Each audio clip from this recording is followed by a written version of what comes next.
Titik angker di Alas Roban bagian 2. 10 makam di puncak Gunung Kabutan dan misteri tokek raksasa. Assalamualaikum warahmatullahi wabarakatuh. Salam jumpa lagi dengan Omah Zikir. Seperti biasa kami hadir ke pemirsa untuk mengungkapkan kisah nyata, misteri, hipnoterapi, spiritualitas, dan rekreasi. Kali ini kami akan mengungkapkan sebuah tempat yang menjadi titik angker kedua di Alas Roban, yaitu sebuah bukit kecil di Desa Kalibalik, Kecamatan Banyu Putih, Kabupaten Batang. Di puncak bukit itu ada 10 makam keramat, yang disayangkan pada tiap nisannya kebanyakan tidak tertuliskan nama, serta kapan tanggal ataupun tahun wafatnya. Namun tampak sekali jika makam-makam di puncak Gunung Kabutan itu cukup terpelihara dengan baik. Ketika tim Omah Zikir datang ke puncak Gunung Kabutan, kelihatannya di komplek pemakaman itu sedang dilakukan pembangunan. Jalan mendaki untuk menuju ke puncak Gunung Kabutan, sebagian sudah dicor beton, hingga sepeda motor bisa naik sampai di punggung bukit. Hingga untuk jalan kaki ke puncak bukit tidak terlalu jauh. Dari puncak bukit, jika melihat ke arah selatan, tampak hamparan sawah luas menghijau. Pepohonan hijau di daerah Limpung pun terlihat, meskipun jauh. Sejenak tim Omah Zikir terpesona oleh keindahan sampai di kejauhan sana. Ketika di ufuk barat sang mentari mulai tenggelam di garis cakrawala. Di langit bintang-bintang mulai bertaburan, gelap datang dengan merayap. Di puncak Gunung Kabutan pun, suasana berangsur-angsur berubah. Suasana mistis pun terasa menyelimuti. Puncak Gunung Kabutan suasananya gelap. Sebenarnya ada aliran listrik terpasang sampai di puncak bukit itu. Tapi tampaknya lampu listrik di puncak bukit itu jarang dinyalakan. Mungkin dinyalakan pada saat ada acara penting saja. Ketika itu tim Omah Zikir sengaja menikmati malam di puncak Gunung Kabutan. Sejenak menghentikan aktivitas berpikir dan menajamkan perasaan untuk merasakan getaran energi yang meliputi di puncak Gunung Kabutan. Suasana terasa begitu damai saat kami memanjatkan doa di depan pusara keramat yang ada di puncak Gunung Kabutan. Kedamaian itu terasa menelusup sampai di relung hati. Seolah semua permasalahan hidup yang semrawut terbuang jauh-jauh. Kami pun semakin khusyuk dalam memanjatkan doa. Ada satu hal yang membuat acara ziarah ketika itu semakin mantap. Karena dalam acara itu, kami mengajak seorang teman. Kebetulan teman kami itu baru menjalani puasa selama 40 hari.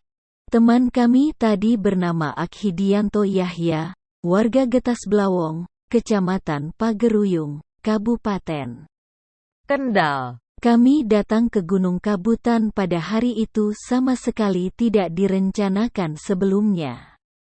Seolah semua berlangsung secara dadakan. Pak Akhidianto pun menurut saja, ketika kami jemput kemudian kami ajak ziarah.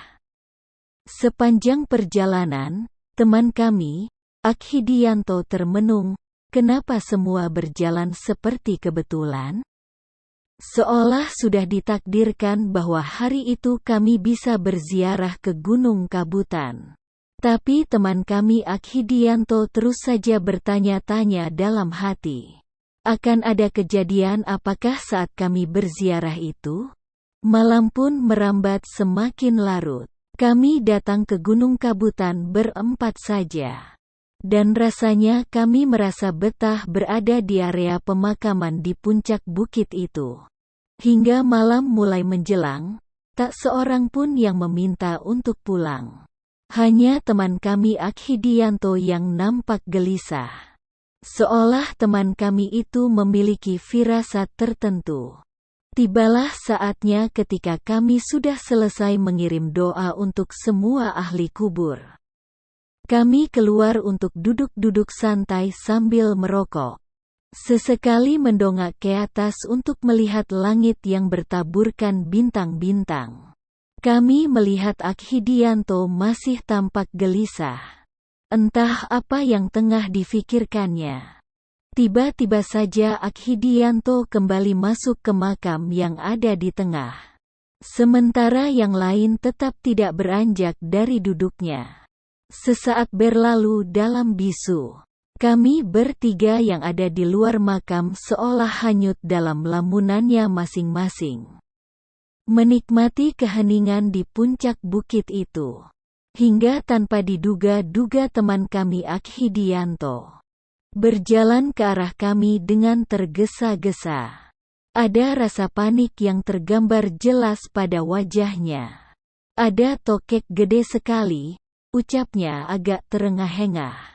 Aku yakin bobotnya ada 1 kilogram lebih.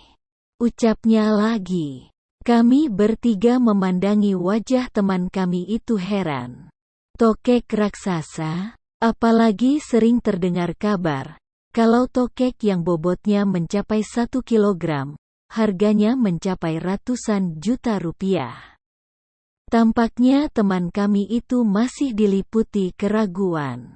Ia masih ragu untuk mengambil keputusan, makanya ia keluar menghampiri kami. Ayo kita tangkap saja, itu harganya bisa mahal sekali, ucap Akhidianto. Jangan, Pak D, hampir serempak kami mencegahnya. Akhidianto sepertinya tidak puas dengan keputusan kami. Kami khawatir kalau di tempat keramat seperti itu, memperlakukan binatang dengan tidak bijaksana bisa membawa sial. Dalam diamnya Akhidianto itu masih diliputi keraguan. Kalau saja tekadnya sudah bulat, mengapa tidak langsung ditangkap saja? Begitu melihat tokek raksasa tadi muncul, apalagi keputusan kami bertiga kompak untuk melarang Akhidianto menangkap tokek itu. Akhidianto duduk tidak tenang. Kemudian ia pun kembali masuk ke dalam makam. Beberapa saat lamanya kami menunggu. Akhirnya Akhidianto kembali menemui kami dengan wajah kecewa. Tokeknya sudah menghilang, ujarnya. Kami bertiga tak ada yang menanggapi. Terbesit satu pertanyaan. Tokek raksasa tadi goib atau nyata? Akhirnya kami memutuskan untuk pulang. Belum jauh kami turun dari puncak bukit itu, tercium bau amis yang tidak sedap. Bau itu seperti pertanda munculnya makhluk goib. Kami terus saja melangkah turun. Tinggal teman kami Akhidianto yang menggerutu sepanjang jalan karena gagal membawa tokek raksasa itu pulang. Sekian kisah ini, terima kasih karena telah mengikuti sampai tuntas. Wassalamualaikum warahmatullahi wabarakatuh.